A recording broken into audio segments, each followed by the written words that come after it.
The great Walshy Fire. Peace to the God. How you doing, sir? Peace. Blessed. Blessed. Angry. Emotional. We're going through a lot right now, but big up to everybody out there in the struggle. We Yeah. see you. Yeah.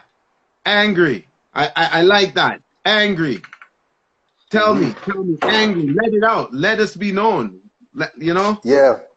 No, it's a real thing, man. And to everyone out there, we're gonna have a good discussion. But I just want to let everybody know we'll not forget what's going on locally, globally, and we're here for you guys. And so Yeah. hopefully, shout out to Wiz, always giving you the entertainment with the discussions that you want to hear from the artists and the sounds and the Yeah. people in the industry that you want to hear, especially in these times. It keeps piling up and piling up and piling up, but you're gonna be all Yeah. right. So Yeah. shout out to everyone out there. We see you and we feel your pain. Yeah. What is going on in the island right now with this? Let's just start there. We're going to get into a Walshy Fire conversation, but what's Mhm. going on in the island? Because I've been greeted by a man who has dominant words. Your words are important to this culture. What is going I on? appreciate it, bro. I mean the same thing that's happening anywhere else that black people are, right? Yeah. Confusion, disruption, no structure, um, and so I think people are fed up, man. And you know, we again don't need to go too deep into it, but salute to everyone out there, man. Do your best. Think, unite, put your energies together and make something happen in wherever you are in the world because Jamaica is no different from New York, no different from Toronto, no different from the UK, and anywhere else in the diaspora that we are, and even Yeah. in Africa. So, shout Straight out up. to everybody out there that's feeling some emotion right now. Shout out to you and big up, big up, big up.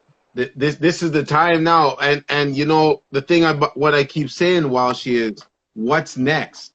I keep asking about Hmm. what's next, right? Hmm. I mean, this is one part of the method which I don't disagree with. I have no problem with what is happening to an extent, but I need to know Hmm. what's next. What's the next move? How could we use our mind to make sure the system understands where we're coming from? And that's a problem that I Yeah, have. yeah, it's a problem that I think all of us have because we have no, what's the word I'm looking for? We have no history of organization. Yeah, And so therefore, when we find ourselves with our backs against the wall, now we're all looking at each other like, yo, what do we do? But we'll right. figure it out. And so everyone out there, have a conversation with the closest person next to you. Have a Yeah, conversation with the people you don't even speak to. I had about 12 amazing conversations yesterday with some amazing people. Some of them I haven't spoken to in a long time. And I understand. I understand that the conversation has to happen, and we all have to begin to talk yeah, to begin to find solutions. So, shout yeah, out to everybody. yeah. They don't know, but I was talking to you earlier in the week, and that's exactly what you told me about a situation, right? And this is important to me to listen and understand where you're coming from, and I hear it because it's real. Communication is a fact that we don't manifest in ourselves and our culture. Violence, or we just think the negative, and Hmm. maybe I could be looking Hmm. at everything one-sided. I may be wrong. I may be wrong. Right. Other situations. I mean, Yeah. it's Yeah. And balanced, right?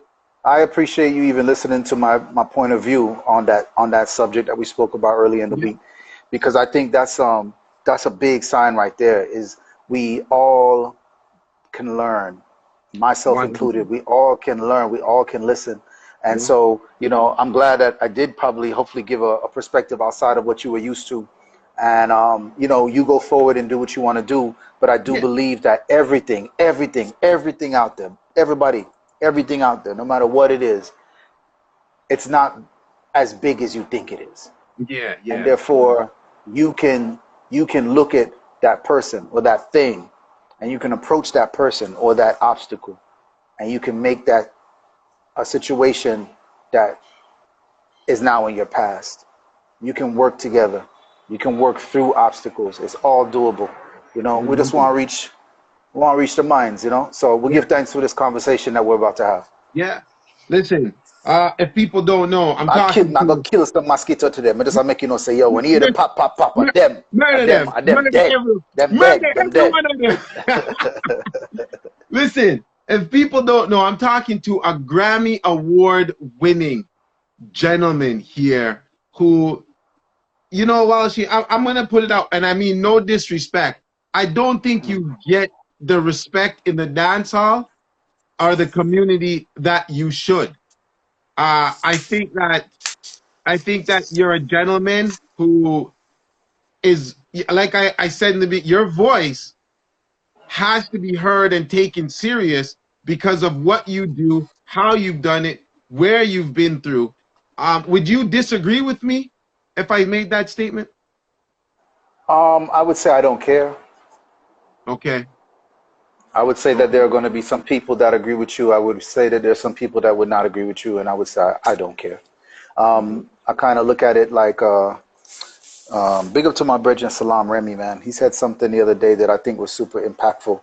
And he Yeah. was like, you know, as much as we all love and appreciated Barack Obama and that speech, yes, we can. He didn't write that speech.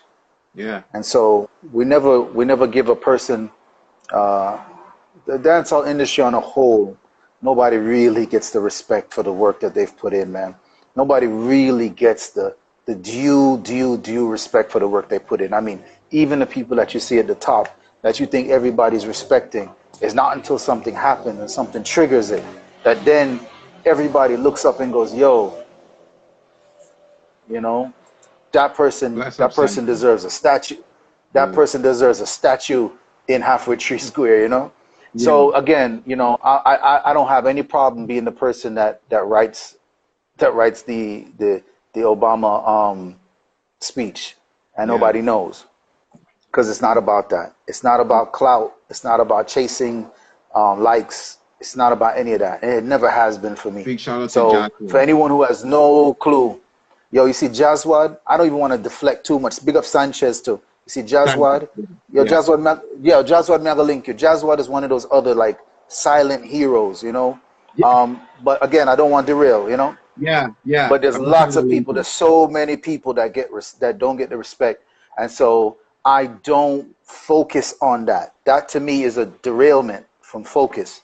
Do Yeah. I get respect? Do I not get respect? Do I think about respect? Not at all. And I really think that that's something that um, I've always just had. I've never really had to tune into that. I've always just was like, yo, focus, focus, focus. Because if I start thinking about what Yeah. I've done and how many people don't notice what I've done, I'm no longer doing. Right. So I Right. just keep doing. Yeah. Listen, you know, when you started out, you know, with your movement of the music and how you wanted to portray reggae, did you realize it would be this big? Well, we always think big, right? And we always hope that the people like what we're doing. But most importantly, love what you do. And if you love what you do, that energy will transmit out into the universe. So everybody else will be like, yo, this person's really passionate. This person really cares. This person really gives a fuck about the music. Yeah. Really gives a fuck about the artist. Really gives, you know, about the scene, what's happening in the dance hall. This person really cares, you know. And so I think that that transmits through the music and through everything I've done. And so, yeah, you know, I just do what I love, and I hope that you guys love it. And usually, um, usually people know, you know, that I'm coming from a place of a good intention, and so they always like, you know, kind of Yeah. fuck with what I do. How difficult was it for you when you started out this music? When you started out this music and you wanted to take it to the level that you have now, you made a lot of, I wouldn't say friends that were forgetful, but a lot of people didn't take you serious. They didn't think that your goal was to reach 70, 100, 200,000 people in a one venue in a one dance because of thing. How difficult was that? What was it like taking on the Well, crazy? again, right. So again, what we're talking about is other people's opinions and other people's um, critique, and I have to go back and say I don't care, and I've never cared. There's not anything that somebody has said out there that I haven't looked at as feedback instead of a critique. Okay. And said, okay, well, you know what? Let me just keep getting better at this, getting better at this. The sound clashes that I do every Sunday, quarantine clash, everybody should know as we start. Yes. Grand finale for the clash competition is tomorrow. So you guys go to soundclash.com and get your tickets. But, you know, again, focus, man. Focus. Everybody, just focus, focus, focus, focus, focus. Focus on what you're doing. If you ever start to take on what people are saying, you'll never execute what you need to do the right way. Yeah. And so, especially in dancehall, right? Because you know, dancehall and reggae music is a music where nobody not like nothing what you do. Right. You could go, you know, put, you know, Bob Marley and Garnet Silk on a stage, and somebody's gonna be like, yo, he that show that. Yeah. That's just dancehall. And so once you enter into it, you kind of have to already have this in your mind that this isn't going to be easy. And so the weak ones, they get weeded out quickly. Them self-destruct. You got to be strong. You have to be very strong in dancehall. You know, you have to be very, very strong in dancehall.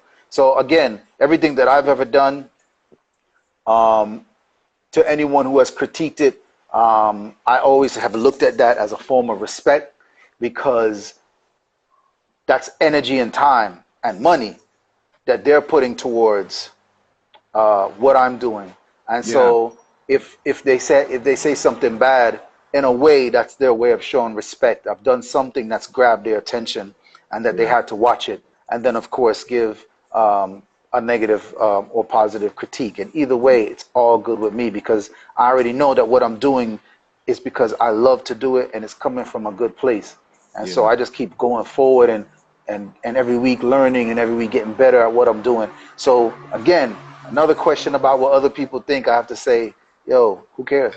Yeah. Tell me the formation of Major Lazer. How did that come about? What started? How did you get involved? What was going on? How did that movement transcend?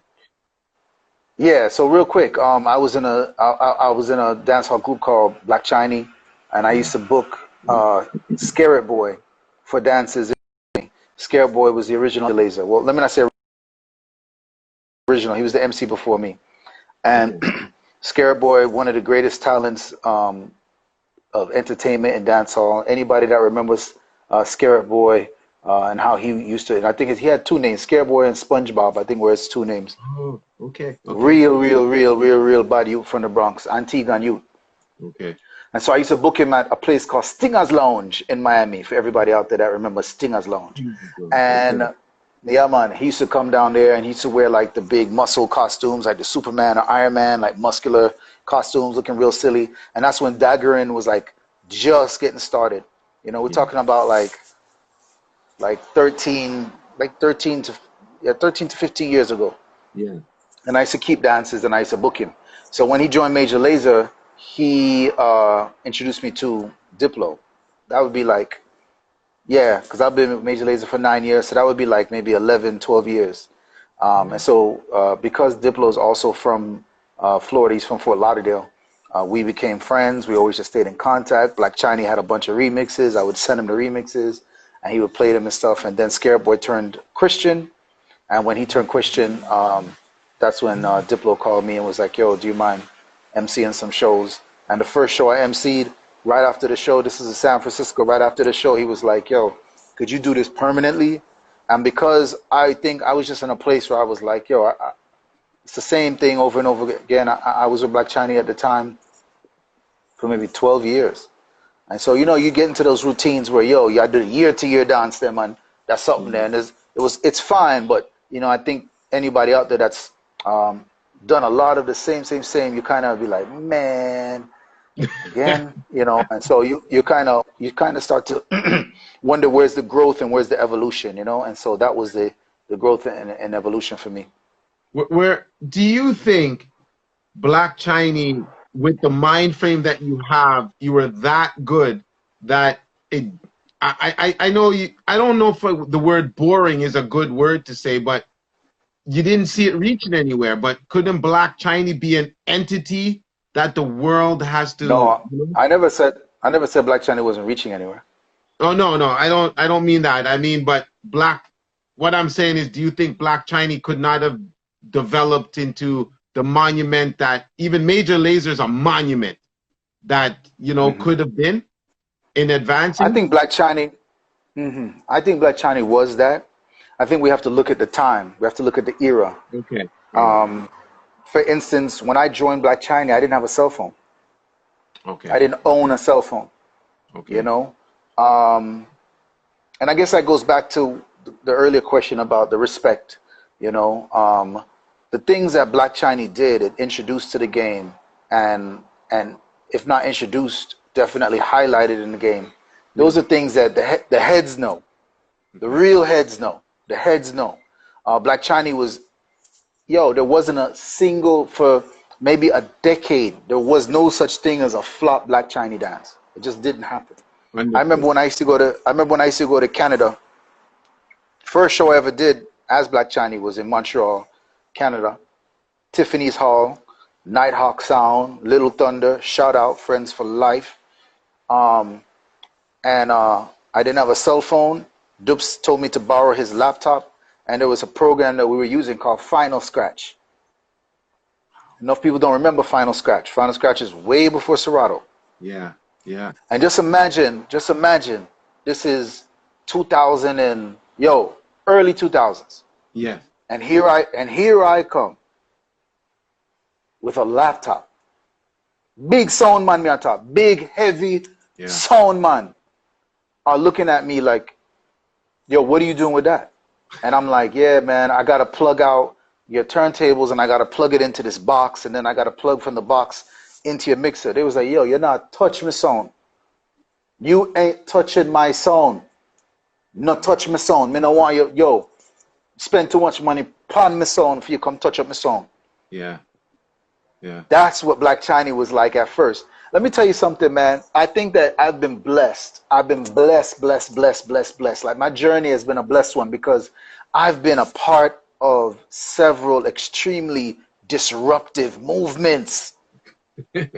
Yes. Yo, Black China was a disruptive movement because even though there were a few people that had laptops before us, I want to say like Delano and maybe Renegade in Miami were like the first ones to be like testing out. We were the first ones to go global with it. Okay. Everywhere in the world, we're bringing a laptop. Yeah. No one else is bringing a laptop. No one else is bringing a laptop. When you go back and watch a fully loaded video, them and all of them, something that laptop dupes I use. Yeah. So, that disruptiveness of having people be like, yo, what are they doing? And the anger and awkwardness and uncomfortableness that people have felt over and over and over the years in my career has been the best feeling in the world. You take that anger and it turned good. And it always turns good. That awkwardness, and it always turns good. Let me use the right word, that discomfort. Okay. And it always comes out excellent. Somebody gotta run in there. I don't know if you know this joke, this internet joke called Leroy Jenkins. But somebody gotta come out there and yell, Leroy Jenkins. And just have everybody be like, oh, yo, we fighting. Oh, it's a war. Yeah. Somebody got to go out there, and I'm so glad. Major Lazer is the same thing. Major Lazer has been a disruptive thing. Let me tell you something, man. When I joined Black China, people hated me. Hated me. They hated Black China. Hated Black China. And that's why, again, man, I say big up to Nighthawk and big up to Little Thunder. Because they spent more money than probably anybody else in the world educating and supporting Black China in Canada, making Black China the biggest thing to happen in Canada. And I would argue, and I would debate that with anybody. I would debate that anybody who might say that Materon was or might say that Firelinks was. I will debate. When you can get 6,000 people for come at your show in Saskatoon, what am I doing in Saskatoon? What am I doing in Regina? Yeah. What am I doing in It's huge. Nanaimo? It's huge. It's What am I doing huge. in Whistler?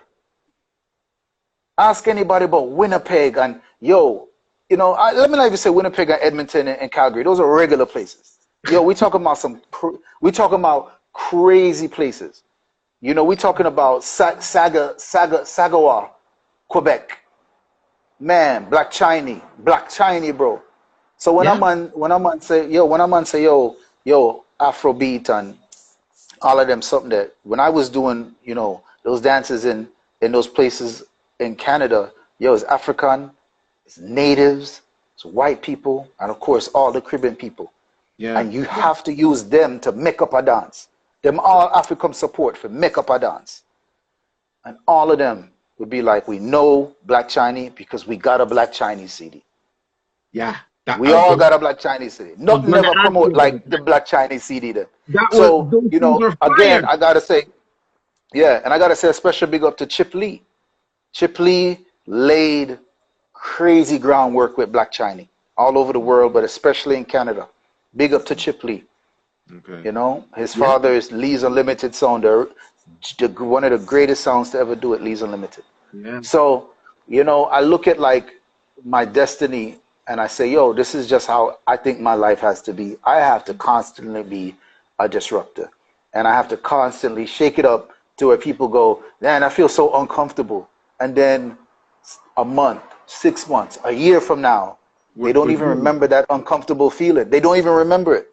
Yeah. It becomes so, you know. So for instance, I'm doing a quarantine clash. That's a pay-per-view clash. Now, I'm not the Yeah. first to do pay-per-view, Right. but I think I'm the first to do an at-home pay-per-view clash. And if I'm Right. wrong, somebody out there can correct me. Right. Other people have done live pay-per-view. You know, the clash is Yeah. live, and they Yeah. have a pay-per-view element. So I've already seen, I've already heard the backlash. Yeah. I've already seen some people be like, yo, what may I give them $5 for? Yo, you have to really laugh at the guy who's mad at the $5. Yo, that's the guy. You don't want to be that guy.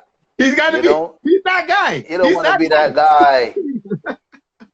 You know, because you have to think about it. And I said this in another interview. I said, yo, when I read, follow me on Facebook, everybody, Walshy Fire fan page. Yo, it's guy. lit. Um, when I announced that we were doing a pay-per-view and that the tickets were $5, and you see those comments from those guys, and Yeah. you're just like, oh, they write, Joe, they pour their heart out. It's a 100-word essay of why they shouldn't pay $5. Every single time I read one of those, I wish I did now, and I think I might go back. I'm gonna DM them and give them a free pass to the show. They've earned it. They earned it. If you can cry on the internet about why you shouldn't support the sounds, why you shouldn't give the sounds that are playing $5, you're a bum on a level. Gem. You are one of the enemies of dancehall. You're such a bum that you deserve to get a free. You know how like they give out free meals for Yeah. homeless people? Yeah. Yeah. But You're that person that needs a free meal, and I'm gonna come through with the warm plates, and yo, I'm gonna give you guys anybody that's so upset that they're online ranting about $5. Yo, I'm coming yeah. through. I'm coming through, man. I'm coming through, man. I'm bringing a big red cost truck. Wouldn't it be easier just to keep your mouth shut and just don't watch the clash then and move on in life? Wouldn't that be easier? That's my thought process. I don't know about yours, but you know, and that Yeah. means So again, we go back to what I said earlier, and that is catching the emotion of people. They are so wrapped up in the anger. I've done a great job then. I've done a great job because they could have totally, yo, you there? Come and see it freeze. no. I'm here. I'm here. Okay. Yeah, I'm man. here. You know, what was I saying? Yeah, you know, I've done something that has gotten them so emotionally involved that I've done a great job. I feel really accomplished when I see people online complaining, you know, ranting, saying hurtful and hateful things towards some of the sounds. A lot of the sounds have gotten some super racist stuff. Yo, you know what? I'm doing a good job then, because they Yeah. don't have to watch. They didn't have to watch, I mean, and they didn't have to engage. They didn't have Right. to go out there and type the foolishness that they type. They only make themselves look stupid, right? Yeah. Usually in the comments, people deal with that. You see me? So we are entering an age where I implore all disruptors to step forward. All Yeah. disruptors. I've been a disruptor for a long time. Black Chinese was a hated sound, hated. Major Lazer, worse. Yo, I can even tell you some selectors that came, that connected with me after and were like, yo, Walshy, I'm so sorry that I used to bash you so wickedly for joining Major Lazer. Because eventually they see dancehall playing in front of 70,000 people. They see, you know, I'm Yeah. waving a Jamaican flag. I'm representing the Caribbean. I'm representing the country. I'm representing, you know, soca, compa, you Yeah. know, all of the sounds from the Caribbean. And they go, man, why did that make me feel so uncomfortable at first? Or why did that fill my, why did I get so, why did that fill me with hate? Why did Yeah. I hate him for winning like that? We're And eventually we're, they catch themselves. we're artists against. Were some any artists against what you were doing? Um, Not publicly, not vocally, not something that I can see. But again, we're talking about the hearts of humans. Naturally, in every situation, the moment someone gets something that is not normal, that is a bit uncomfortable, that is a little bit awkward, and it disrupts their comfort zone, they're not going to like it. Not Okay. all, but some are not going to like it. Some people love new and they love not being comfortable in life, like myself. And those people usually are early adapters. Those are the people that the first night that I announced it, we sold 300 tickets the first time. The first day that we announced, yo, we're doing a pay-per-view and this is where you can buy your ticket, we sold 300 tickets. Right. Because Simple. those were the people that, one, were like, yo, you've given us 8 weeks of free entertainment. Those Yeah. are the people that, second, were like, yo, let's see what this is. I'm down. Let's go on this journey together. And it doesn't. And then there's the people that are buying today and are gonna buy tomorrow morning. Sometimes you just gotta you know, work with Yeah. everybody. But we love and respect everybody that supports it, and we acknowledge the people that don't. We say, yo, do whatever you feel like doing. Yeah. Support what you want to support. And if what I'm doing is not what you want to support, big up same way. You know what I'm taken aback with is that a man who is great as you are is so simple and so humble and so relevant to the business and easy going to talk to, and you're in the same situations that many of us are in our normal day lives. You know, like I'm in all the situations that y'all are in. I've been in all, and my whole life has been that. You know, I'm from Malines Road, Half Tree. I grew up with, you know, I could, oh man, I wish I need to go. When I go, I'll go down there in the week and take a picture of where I used to live. But it's zinc yeah, fence, you know, yeah, zinc fence roof. You know, if it yeah, rain, it sound like comets are dropping. You know, yeah, 5 people to one bed. Then I moved to Carroll City, which is an area in Miami that anybody in Miami can tell you. Um, it's one really, really bad area. I grew up in an yeah, area in Carroll City called Norland. Some great people, some greatness forwarded from Norland. People like English Fire, yeah, people like Richie D, who you saw on the Beanie Man Bounty Killer. He was Bounty Killer's DJ. He went yes, to Norland High School. English Fire went to Norland High School. Um, the amount of people, Giselle, the amount of people that Black Shadow, that did the Buzz Rhythm. yes, Yeah, okay, man, they all went to Norland High School. You know, that was the school. It was like shower posse every day in that high school. It was and I believe it was the only all Jamaican high school in Miami, yeah, Norland. yeah, You know, in an area that's surrounded by all Black Americans. So you have an all Jamaican high school surrounded by Black Americans. And then when you get into Broward County, you have the other all Jamaican high schools like Miramar and Boyd Anderson and them schools. But in Miami, Norland was the one. And the school was madness. The school was absolute craziness. So whenever it comes to speaking to people, because, you know, naturally they don't know my history, so they don't know where I came from. That's but right. I understand, you know, when I tell people, like, people always say, like, yo, what were you doing? You know, like, how'd you get started? I was like, yo, I used to sell cassettes in the street. That's what I used to do. A lot of people actually remember me from walking around with a tape player and cassettes. And I used to walk from car to car. I used to walk around the flea market. I used to walk around and sell tapes. And some people still even have the tapes. And every now and then somebody will send me a picture, you know, with the old 876 number on it and everything. And be like, yo, I bought one of your tapes back in the day. That's crazy. Yeah. You know? And what was the roughest thing for you when coming up, you know, knowing that you have this vision? Nah, man, rough. Life is rough. Not one thing, everything, but everything was also dependent on how hard I work. I just hope I'm saying something that inspires somebody today, man. You know, like I said, we're going through a lot right now. Right now, we're in a time where how hard you work is going to be the factor of whether you come out of this a better person, or if you come out of this the same way you were, or even worse. Now is the time that the people that work extra hard are going to shine. We were in a period where people that didn't have to work could buy their way in and get access to things and be this big mega star without actually having any true talent.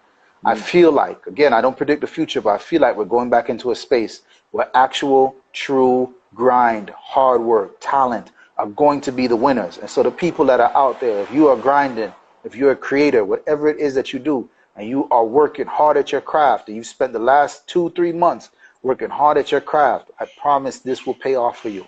Bro, this will pay off for you.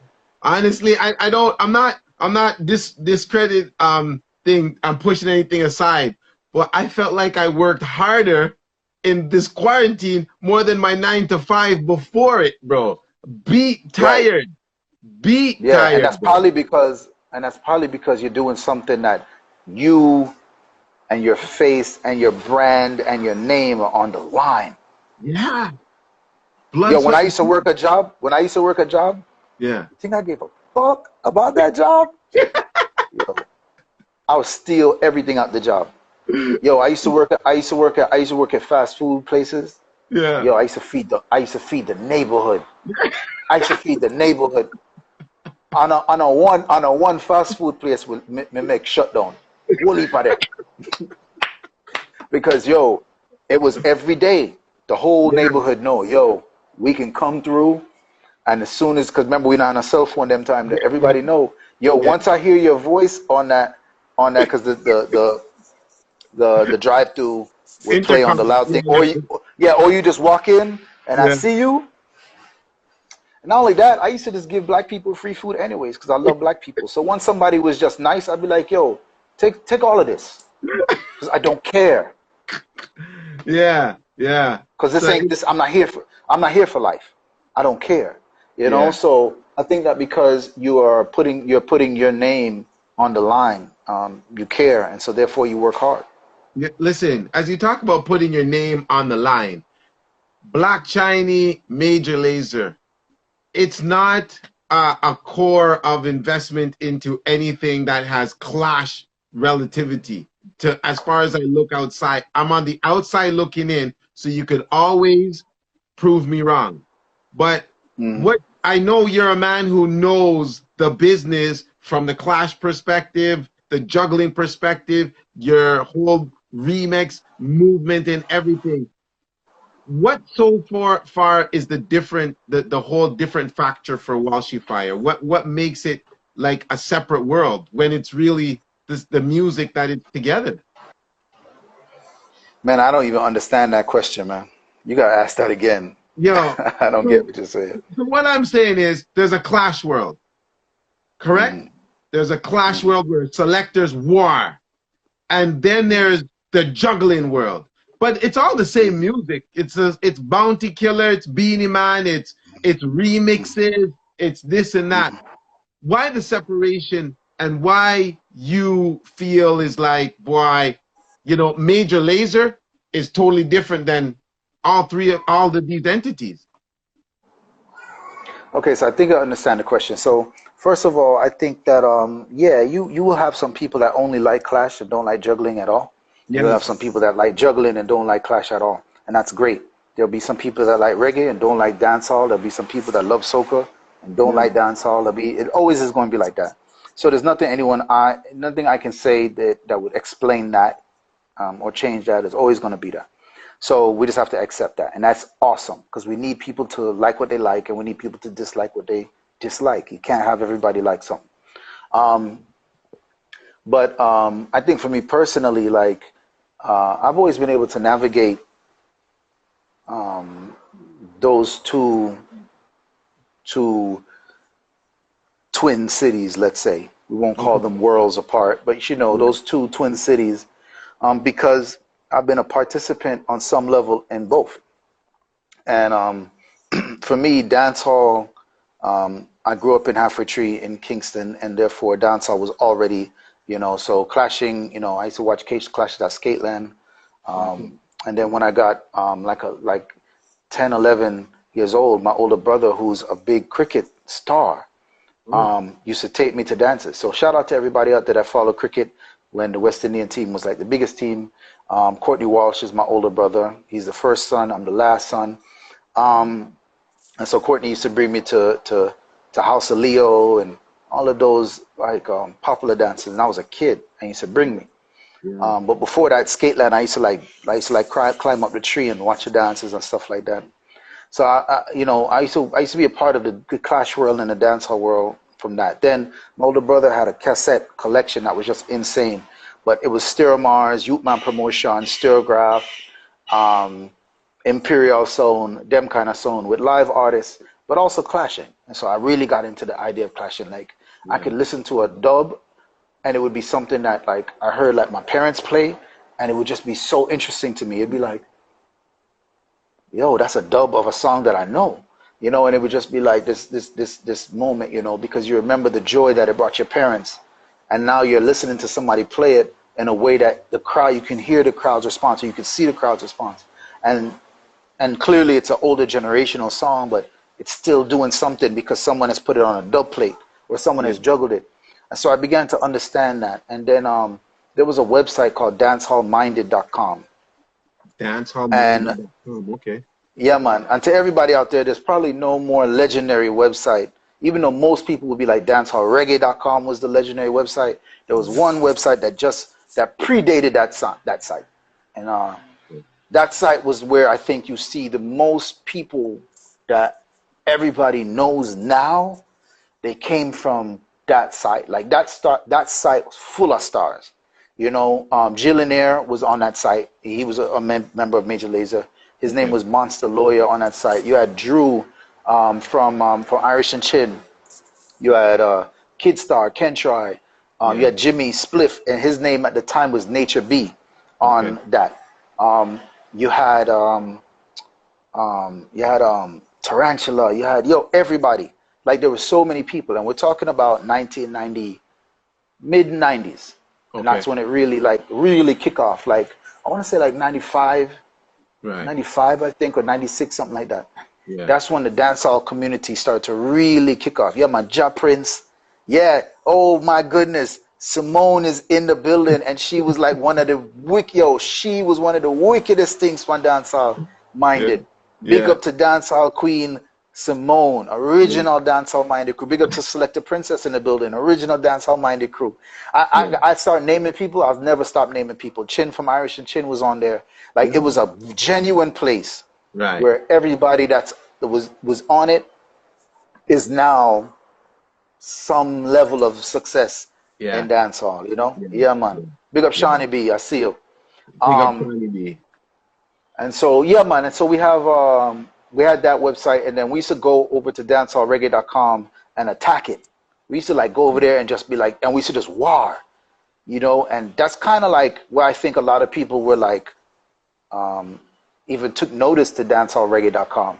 Because we used to go over there and just cause havoc and Really? just and just kick over every chair. And yo, we used to just be like, yo, y'all don't know nothing. We the ones, cause we used to think we were the smartest ones. Yeah. You know, we used to like, yo, there's levels to this, and you know. Yeah. And so, yeah, man, it was a lot of fun on the internet at that time. But you know, we were exchanging cassettes, and you know, Audio Max was there. Shout out to Audio Max. You know, he was on dancehallminded.com. A lot of people don't know. I might be the only person who's ever met Audio Max in real life. No, I am. You too? Yeah. Oh. King Raj. Straight up in Winnipeg. I saw the whole factory, the whole little what he rented up there, all the tape, the cassette, the CDs burning, everything up in Winnipeg. I saw it, man. Yo, enough people don't know that King Raj was the best and worst thing to happen to dancehall, bro. Yo, I had he was people the best in and worst Jamaica thing. asking me, looking for him. I had people in Jamaica looking for him. People want to kill him. People want to kill him. Done him. And when I met him, people they want to kill him. Yeah. And so I remember people found out that I had met him and were begging me like, yo, please let me know where I'm there. Yeah. You know, like all VP records, they were like, yo, please let me know where I'm there. Yeah. You know.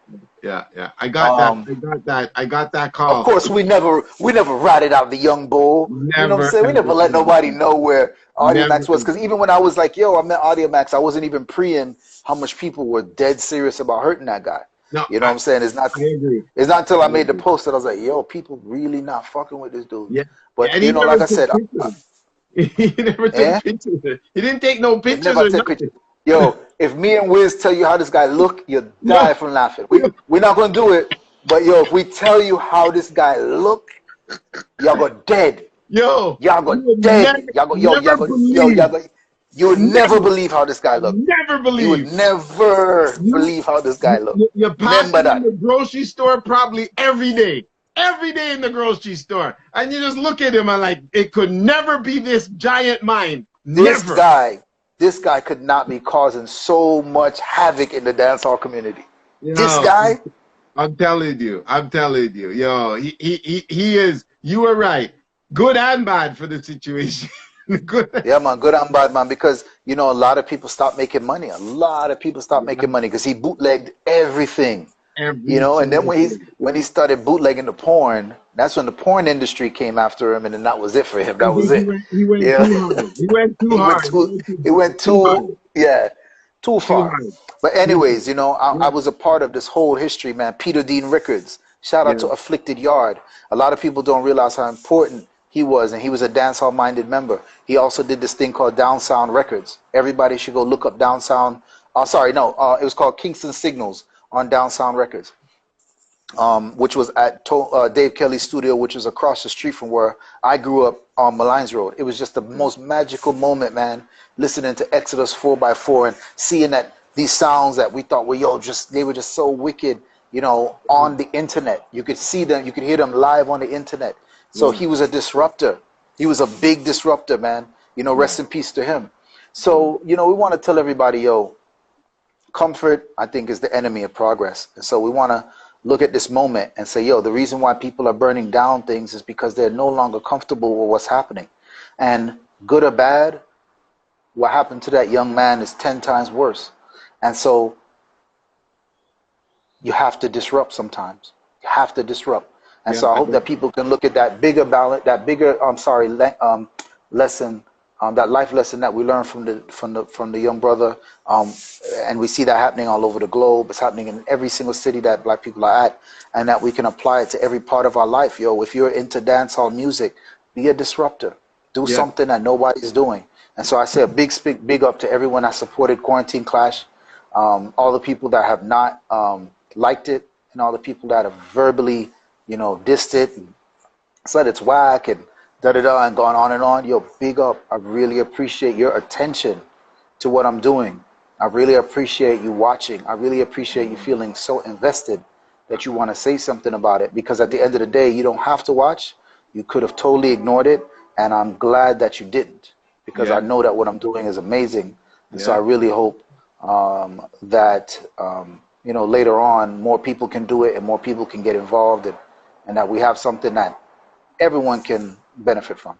Yeah, listen, you know, I'm looking and I'm reading the comments and I'm listening and I'm watching and I'm saying to myself, there are things that I had connected with some people before and I had the idea to do this pay-per-view clash and discussed it, but you know, certain egos, and then I went to somebody to talk and discuss and say, yo, how could we, because communication, you told me, we talked about this a week ago, communication is the key.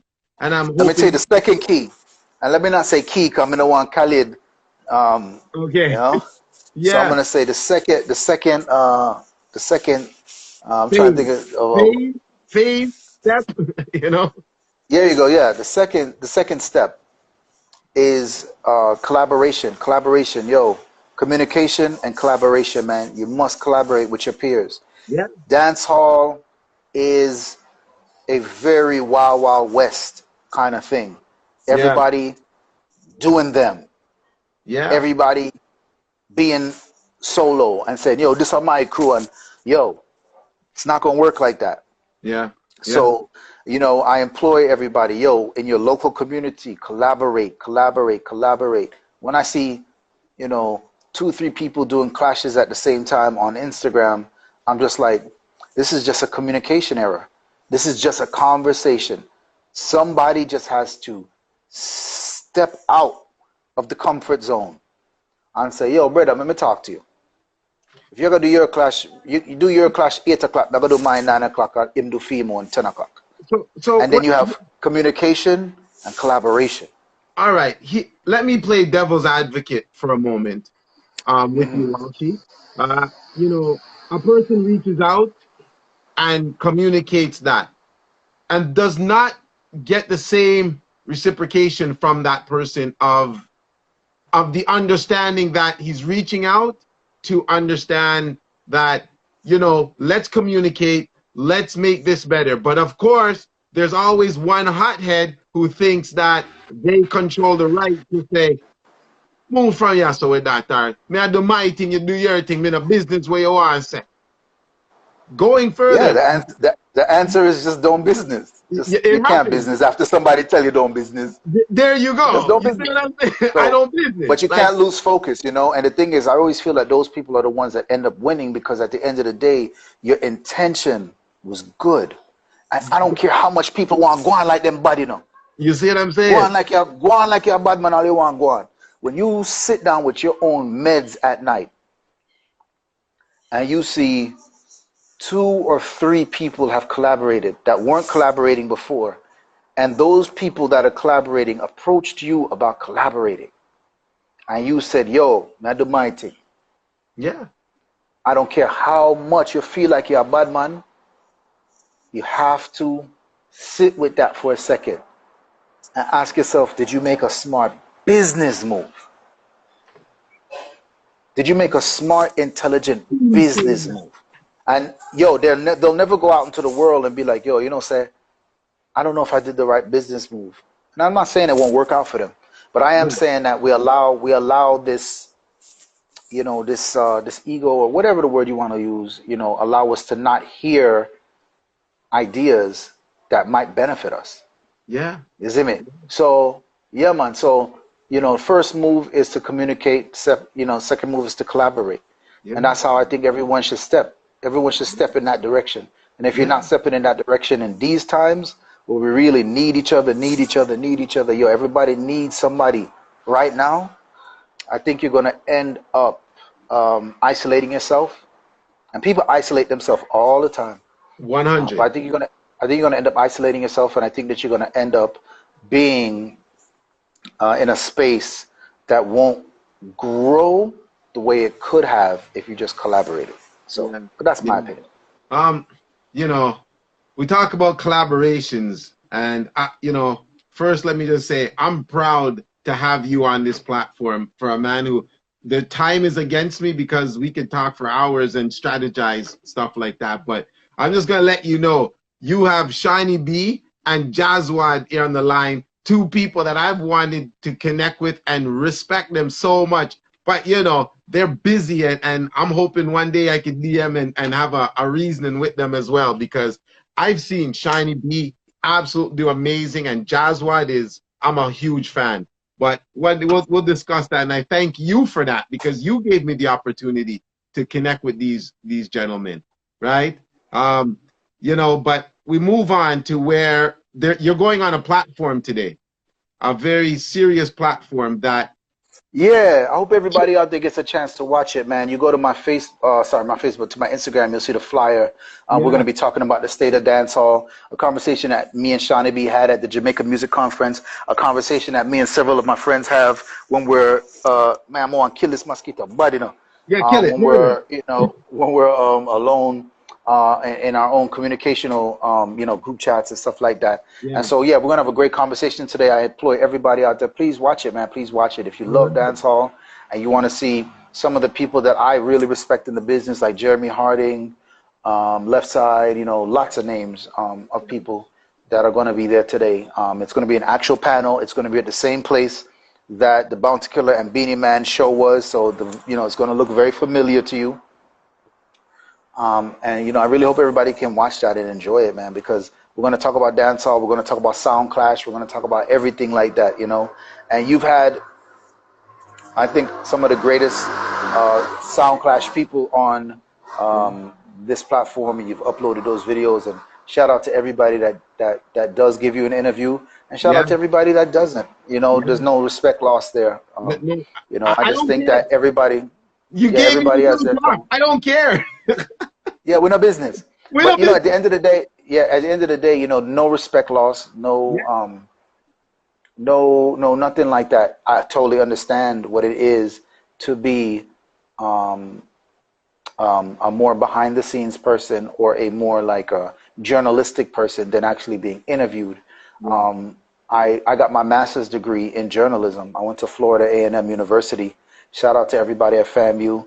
I went to Clark Atlanta University for my undergrad, and I got my master's in journalism. So I love journalism. So I respect journalism, and I understand the sides of it. I kind of look at it like an art.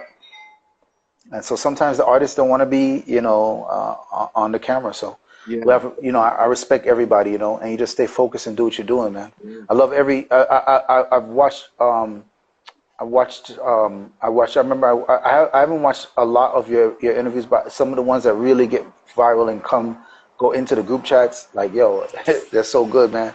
Like, Tony Mataron ones will probably go down in history. Those are some of the biggest conversations, you know, Yeah. that a lot of people have had. Shout out to Tony Mataron, man, because, yo, um, I always have respect for Tony Mataron, man. You know, there was a time when Black China and Tony Mataron were like, you know, Yeah. big time rivals. And, you know, Tony Mataron, I guess we could do like one of those. I just want to do we could do one of the selected things right now, you know. Yeah. Yeah. Yeah. one of the selector story them. Yeah. You know, like I say all the time, I try my best to keep my selector stories in person. Oh, okay, Um, wait. Let's restart. So it doesn't get cut off. oh, Let's restart. all right. All Yeah. right.